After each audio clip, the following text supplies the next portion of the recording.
Olá, meus queridos e amados irmãos, um ótimo e abençoado dia no nome do nosso Senhor Jesus Cristo. Estamos aqui para mais uma escola bíblica dominical da Primeira Igreja Batista em Ponta Grossa, Paraná. Nosso estudo vem da revista Compromisso da Convenção Batista Brasileira.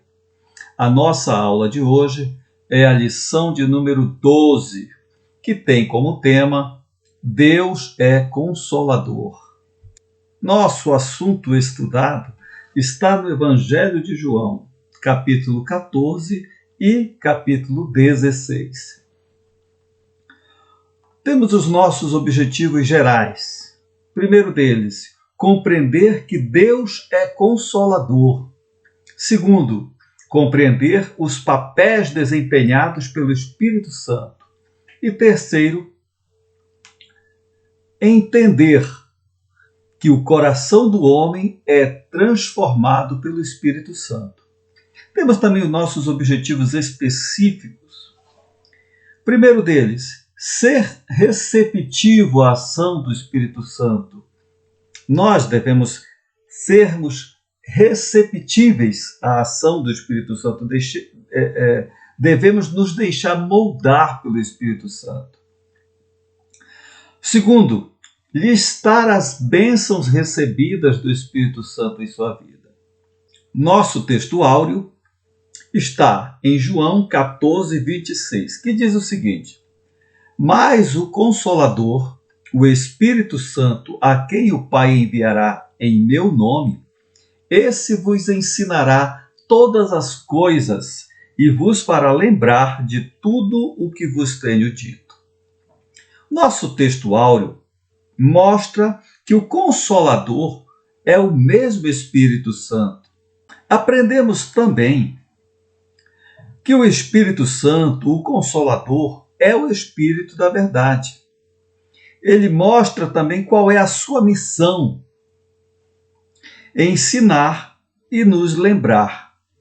Essa é a missão do Consolador, do Espírito Santo, do Espírito da verdade. Deus é consolador. Eu gosto sempre de fazer uma introdução, fazendo um link com a lição anterior. A nossa lição de número 11, Deus é justo, com o professor Maurício, aprendemos que enfrentamos um inimigo muito maior que nós. O nosso inimigo é muito maior que nós, é muito mais poderoso que nós. Mas o justo juiz, que é Deus, age em nosso favor e ele é invencível. Com a lição de hoje, referindo-se à passagem na qual os discípulos se encontravam perturbados e aflitos com a palavra, com as palavras, com os ensinamentos que Jesus vinha transmitindo a eles, eles estavam aflitos porque Jesus falava que os deixaria, indo para um lugar em que eles não poderiam acompanhá-lo. João 13, 33, você vai confirmar isso. Vamos aprender que em meio às nossas adversidades existe um Consolador. Em meio às nossas adversidades, os nossos problemas, as nossas aflições, existe um Consolador, o Espírito Santo de Deus, que nos acalma, que nos dirige nos momentos de dores e que nos consola. Ele é o nosso Consolador. Deus é Consolador. Vamos ao primeiro ponto da nossa lição. O primeiro ponto da nossa lição diz o seguinte: o Espírito Santo, o Consolador imprescindível. João 14, 16 a 20. Vamos ler, depois a gente destrincha cada um desses versículos. E eu rogarei ao Pai, e ele vos dará outro Consolador, a fim de que esteja sempre convosco. O Espírito da verdade, que é o mundo, não pode receber, porque não vê, nem o conhece. Vós o conheceis, porque ele habita convosco e estará em vós. Não vos deixarei órfãos, voltarei para vós outros. Ainda por um pouco, e o mundo não me verá mais. Vós, porém, me vereis, porque eu vivo, vós também vivereis. Naquele dia, vós conhecereis que eu estou em meu Pai, e vós em mim, e eu em vós. É um tanto complexo o texto, né? Mas dá para a gente entender o que Jesus queria dizer. Jesus disse que os deixaria, mas prometeu que o Pai daria um outro consolador. Verso 16. Jesus estava se referindo à Trindade, em que tanto ele como o Espírito Santo são divinos. Os três formam um só, que é Deus. Porém, a manifestação do Espírito Santo viria com a partida de Jesus. Jesus precisaria partir para que o Espírito Santo viesse. William Beckley diz que a palavra paracleto, utilizada pelo apóstolo João, uma palavra grega, né, utilizada pelo apóstolo João para consolador. E o que é consolador? Consolador é aquele que foi chamado para caminhar ao lado. Essa palavra era empregada na antiguidade de três maneiras. Primeira, como um advogado. Um advogado que nos representa, que nos ajuda nas causas. Segundo, como um consultor. Consultor com conselhos para orientar em alguns assuntos. E terceiro, um motivador. Aquele que caminhava ao lado das tropas de soldados, motivando, fortalecendo os ânimos dos que iam para a batalha, dos que iam para a guerra. Então veja que a palavra consolador na antiguidade tinha vários significados, mas todos eles sempre ajudando, consolando, estimulando aqueles que necessitavam. Mas essa passagem nos fornece outras informações importantíssimas. São elas, veja o verso, observe o verso 16 e 17. Diz assim: esteja para sempre convosco, e habita convosco, e estará em vós. Até então, o Espírito Santo não habitava nos homens. Apenas cumpria uma missão e voltava para os céus. Agora não. Agora, Cristo garante que ele ficará e habitará para sempre com os crentes.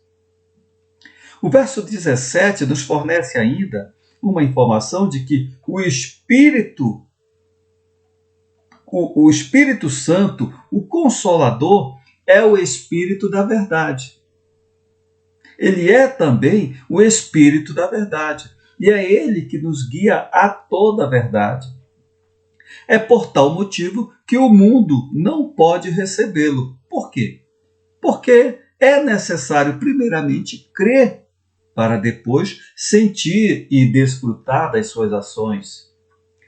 E como o mundo só acredita no que vê, vive envolvido numa tela de engodo e mentiras, que o conduz à ilusão e à perdição.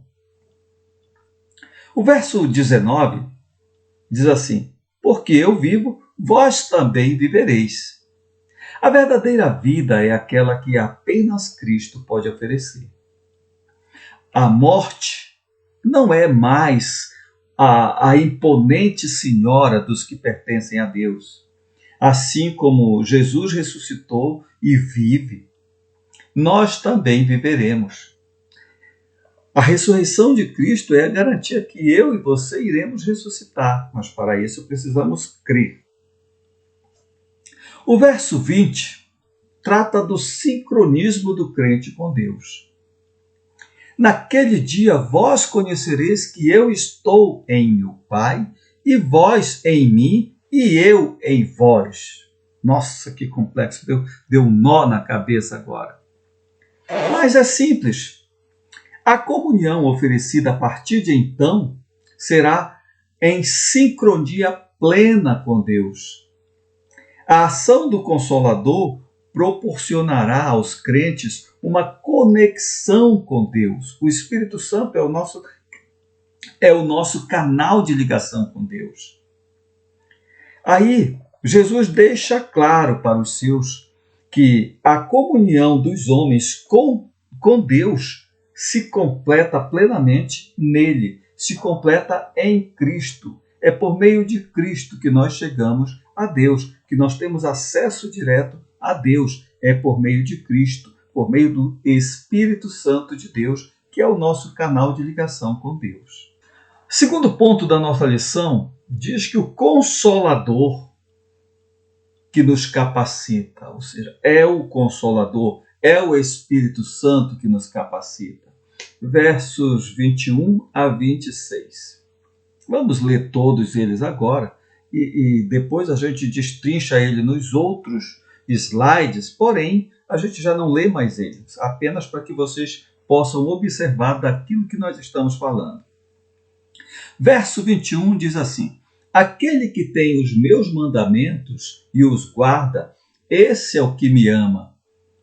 Aquele que me ama será amado por meu Pai, e eu também o amarei, e me manifestarei a ele. Disse-lhes Judas, não Iscariotes: de onde procede, Senhor, que estás para manifestar-te a nós e não ao mundo? Respondeu Jesus: se alguém me ama, guardará a minha palavra. Preste atenção nessa frase. Se alguém me ama, guardará a minha palavra. E meu Pai o amará, e viveremos para ele e faremos nele morada. Quem não me ama, não guarda as minhas palavras. E a palavra que estais ouvindo não é minha, mas do Pai que me enviou. Isto vos tenho dito, estando ainda convosco, mas o Consolador, o Espírito Santo, a quem o Pai enviará em meu nome, esse vos ensinará todas as coisas e vos fará lembrar de tudo o que vos tenho dito. Agora sim, vamos destrinchar versículos por versículo. Verso 21 e 23, Jesus deixa claro que o amor a ele é a obediência.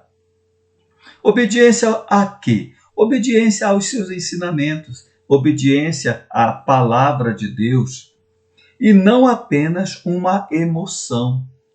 Eu não posso ouvir a palavra, me emocionar e depois agir de outra forma, sem obedecer aquilo que a palavra me transmitiu, o ensinamento que a palavra me deu. Se eu não praticar, se eu apenas me emocionar naquele momento, chorar de emoção, a palavra me tocou, mas eu não tomar nenhuma atitude, não vai adiantar muita coisa, não é verdade? Então, o amor a ele é a obediência aos seus ensinamentos e não apenas uma emoção.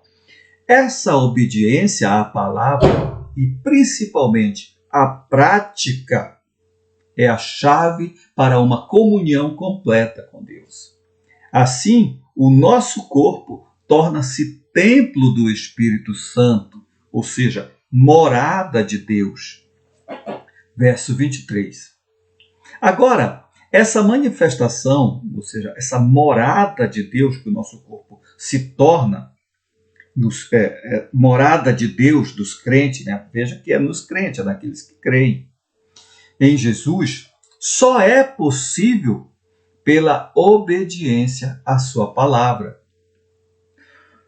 Como o verso 24 diz assim, como o mundo, as pessoas seculares, os ímpios, aqueles que não creem, eles não creem, por isso não obedecem. Se eles não creem naquilo que Jesus ensina, naquilo que é verdade, que o Espírito da verdade transmite, então eles não obedecem. Logo, não desfrutam, não podem desfrutar enquanto não obedecer, enquanto não crer.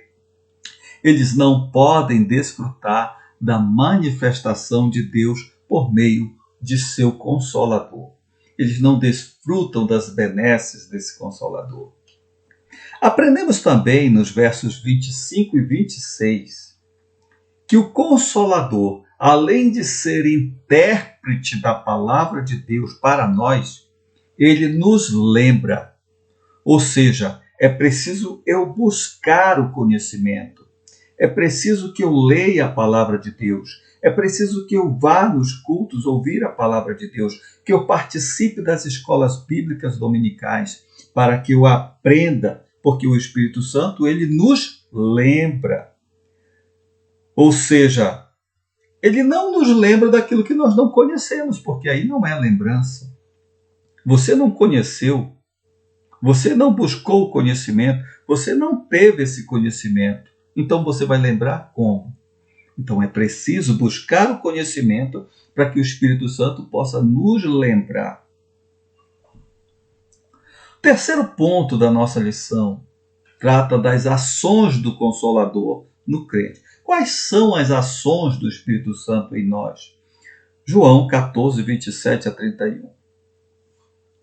Deixo-vos a paz, a minha paz vos dou. Não vos la dou como o mundo a dá. Não se turbe o vosso coração, nem se atemorize. Ouvistes que eu vos disse, vou e volto para junto de vós. Se me amasseis, alegrar-vos-ies de que eu vá para o Pai, pois o Pai é maior do que eu. Disse-vos agora, antes que aconteça, para que quando acontecer, vós creiais. Já não falarei muito convosco, porque aí vem o príncipe do mundo, e ele nada tem em mim. Contudo, assim procedo, para que o mundo saiba que eu amo o Pai e que faço como o Pai me ordenou. Levantai-vos, vamos-nos daqui. Observe esses ensinamentos. Também não é tão difícil de você entender o que Cristo quis dizer com essas palavras. Aprendemos no ponto 2, lá no ponto 2, nós aprendemos que é o Consolador que nos faz lembrar de tudo. Né? Enfatizei isso. É o Consolador que nos faz lembrar de tudo o que conhecemos sobre Deus. Isso nos faz concluir também que essas lembranças são somente para aqueles que buscam conhecer a Deus, eu frisei isso, que se deixam corrigir, que são submissos e obedientes às manifestações do Espírito Santo, o Consolador. Jesus já vinha preparando os discípulos para a sua partida de forma cruel. Mas os discípulos estavam assustados com tudo que já tinham ouvido e que estavam ouvindo de Jesus. E isso estava lhes tirando a paz, e ainda ia ficar pior. Então Jesus lhes ensina sobre a paz que excede todo entendimento. É nisso que nós vamos entrar agora. A paz que excede todo entendimento. Verso 27 fala da paz celestial. A paz do mundo é circunstancial. Mas essa paz do mundo está relacionada à ausência de guerras, à ausência de problemas, à ausência de aflições. Né? Eu preciso estar muito bem para eu me sentir em paz. A paz divina, a paz advinda do céu, advinda de Deus, é a capacidade dada pelo Consolador de termos tranquilidade, de termos paz, mesmo em meio às adversidades. A paz independente das circunstâncias. Trata-se de uma segurança que está além das circunstâncias. Nós não dependemos das circunstâncias para sentirmos paz. Paulo, quando estava preso, já em Roma, preso pela segunda vez, para sofrer a sua sentença de morte, eu creio até que ele já sabia que iria ser decapitado. Mesmo assim, na carta aos Filipenses, ele diz, alegrai-vos, outra vez digo, alegrai-vos. Ou seja, no verso 7 lá de Filipenses 4, ele vai dizer que essa é a paz que excede todo entendimento. E é. Por quê? Porque Paulo estava preso, sabendo que vai morrer. Mesmo assim, a paz que ele sentia interiormente fazia com que ele dissesse aos filipenses: olha, alegrai-vos, se alegrem aí. Outra vez eu digo para vocês, alegrai-vos. Alguém que está prestes a morrer, em sua sã consciência, no meio secular, pode gozar de uma paz dessa e dizer para outros que pode se alegrar? É meio que difícil encontrarmos alguém no meio secular que possa fazer isso. Isso apenas para enfatizar a paz celestial. Verso 28 e 29, esperança celestial. Jesus diz: se me amasseis, alegrar-vos-ies de que eu vá para o Pai. Ou seja, se vocês me conhecem e creem em mim, devem ficar felizes, porque eu vou e volto para junto de vós. Jesus falava da sua ressurreição e que estaria com eles ainda por um pouco, mas também se referia à sua volta.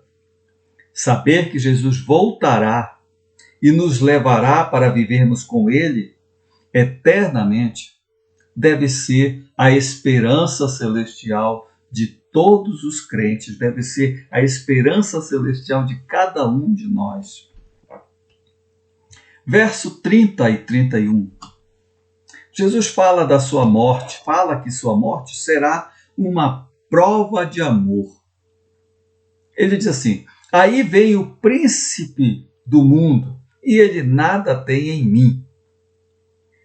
Este mundo, meus amados, é governado por Satanás.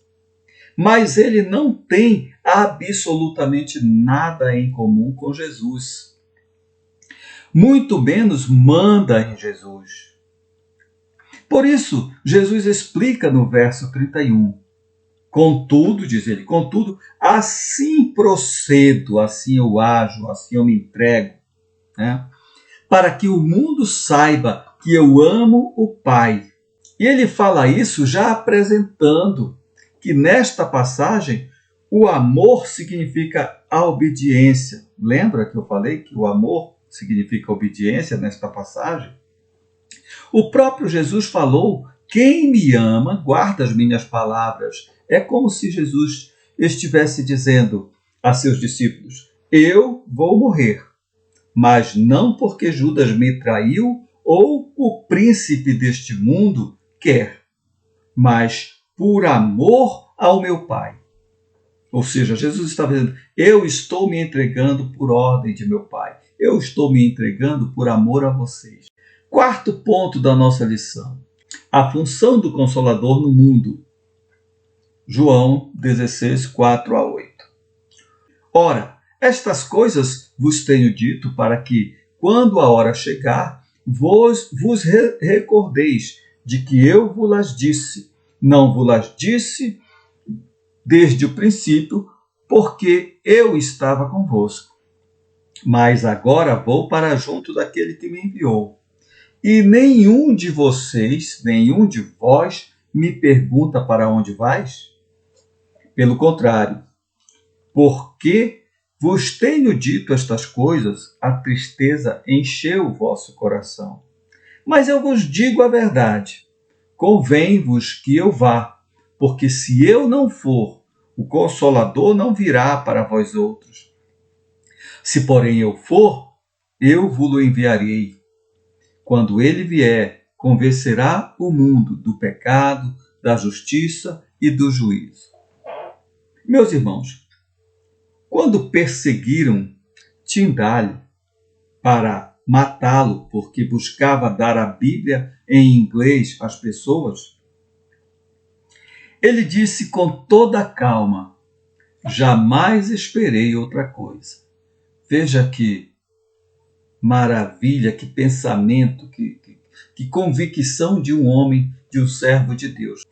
William Tyndale é tido como o primeiro a traduzir a Bíblia para o inglês, né? Embora Alguns dizem que ele não traduziu toda ela, traduziu apenas o Novo Testamento e parte do Antigo Testamento. Mas quem concluiu essa obra atribuiu a tradução a Tyndale. Então ele diz, quando ele recebeu a notícia que queriam matá-lo por causa disso, ele diz: jamais esperei outra coisa. Nossa, que convicção! Chega a me arrepiar. O verso 4 e 6, Jesus alerta novamente os discípulos sobre sua morte. Mas não apenas isso. O significado é muito maior. Veja que ele não fala exatamente em morte. Ele diz: eu estava convosco. Vou para junto daquele que me enviou. Ele está falando de uma partida. Ele está falando em uma partida daqui da terra, para junto do Pai. Agora, se ainda hoje é um tanto complexo essas palavras para muitos, né? Para muitos de nós, imagina para os discípulos daquela época.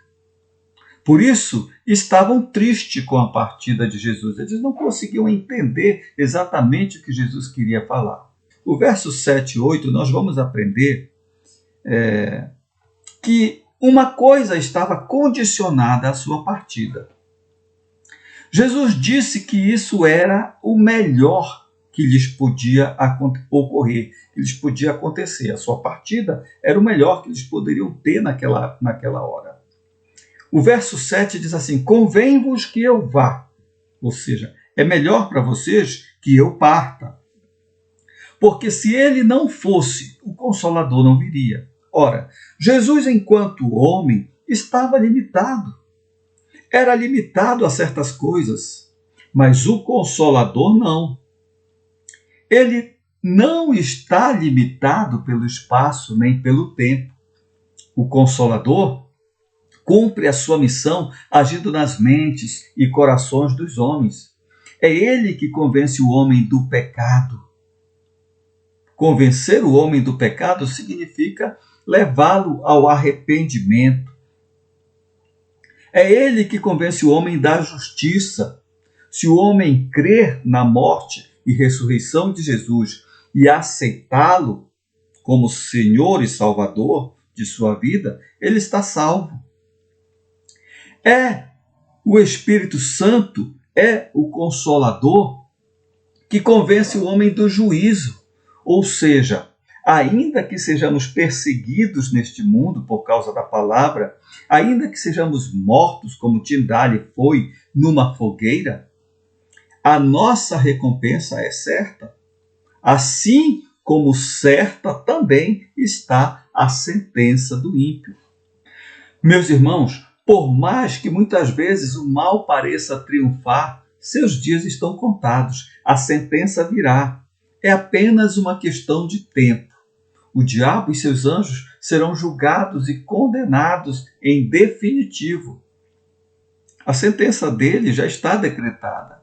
Só falta chegar o momento correto em que Jesus irá acertar as contas com ele. Quinto ponto da nossa lição: o Consolador e sua ação nos crentes. Crentes no sentido de igreja, né? Esse assunto está do verso 8 ao 14. Mas coloquei aqui apenas o 13 e o 14. Quando vier, porém, o Espírito da verdade, ele vos guiará a toda a verdade, porque não falará por si mesmo, mas dirá tudo o que tiver ouvido e vos anunciará as coisas que hão de vir. Ele me glorificará, porque há de receber do que é meu e vô-lo há de anunciar. A ação do Consolador nos crentes e por meio deles é essencial para a missão e propósito da igreja. Meus irmãos, é impossível uma vida cristã sem a ação do Espírito Santo, porque eu já disse para vocês que nós lutamos com um inimigo que é muito mais forte do que nós, ele é mais poderoso do que nós. Então é impossível uma vida cristã sem a ação do Espírito Santo. Uma igreja sem a ação do Espírito Santo, sem a ação direta do Espírito Santo, embora ela esteja lotada de pessoas, é falida. Quais são suas ações. Quais são as ações do Espírito Santo? Primeira delas, guiar a toda a verdade. Né? O verso 13, parte A desse verso, fala que o Espírito Santo é que nos guia a toda a verdade. Somente sobre o governo do Consolador conseguiremos, pessoalmente e como igreja, caminhar nessa verdade. Não falará de si mesmo, mas dirá tudo o que tiver ouvido. O Espírito Santo ele só fala daquilo que ele ouvir na Trindade. A Trindade vive em plena sincronia. Pai, Filho e Espírito Santo são um só. O Consolador da igreja, Consolador dos crentes, quando eu falo igreja, estou me referindo aos crentes, nos coloca em sintonia com essa Trindade. O Consolador é o nosso canal de ligação, como já falei. Terceira ação do Espírito Santo: anunciará as coisas que hão de vir. Somente a onisciência divina pode revelar com precisão o futuro. Somente o Senhor do tempo pode disponibilizar esse conhecimento à sua igreja. A igreja já sabe bastante coisa,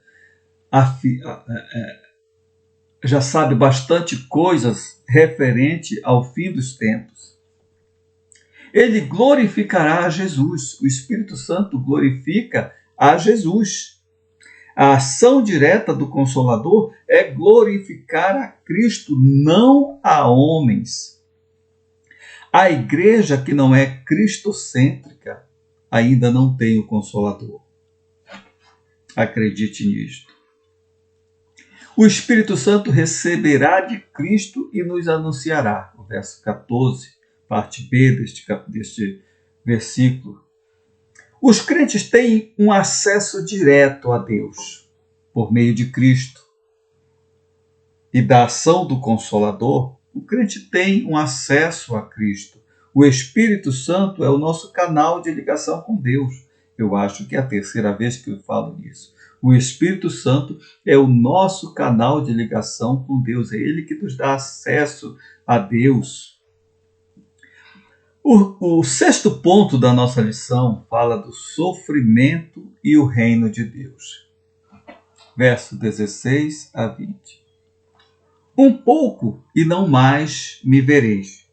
Outra vez um pouco e ver-me-eis. Então alguns dos seus discípulos disseram uns aos outros: que vem a ser isto que nos diz? Um pouco e não mais me vereis, e outra vez um pouco e ver-me-eis, e vou para o Pai. E vou para o Pai? Diziam, pois, que vem a ser este um pouco. Não compreendemos o que quer dizer.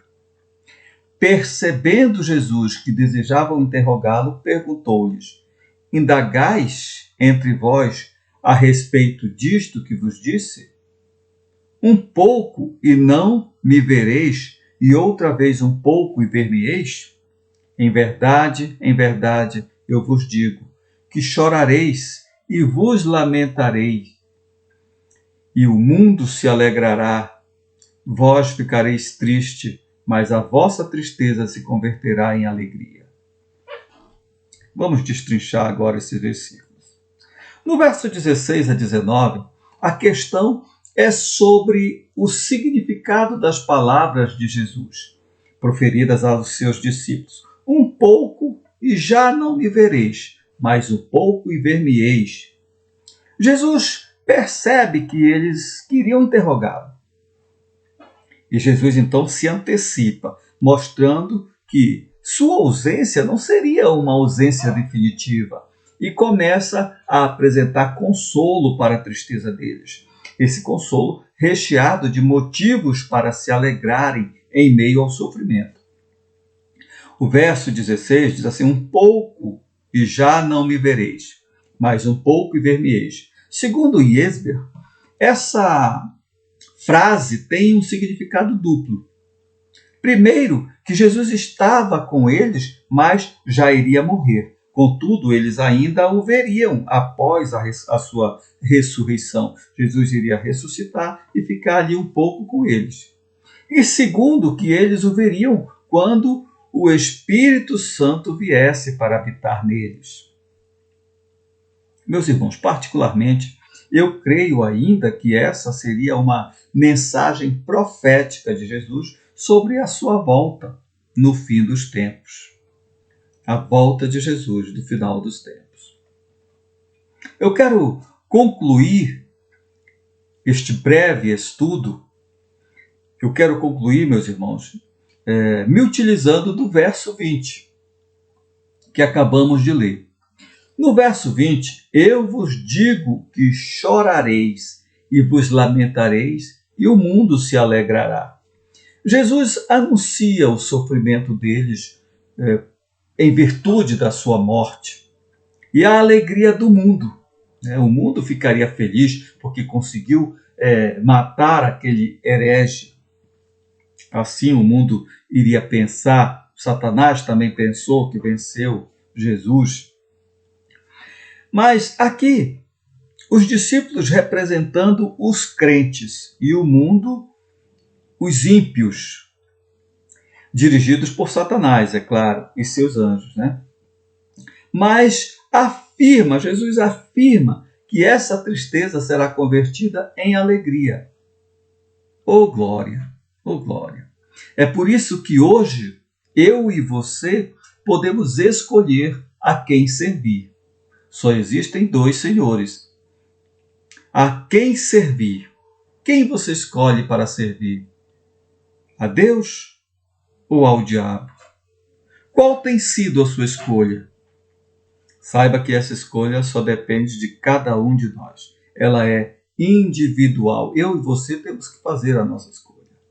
Amém, meus irmãos? Que Deus possa te abençoar neste dia.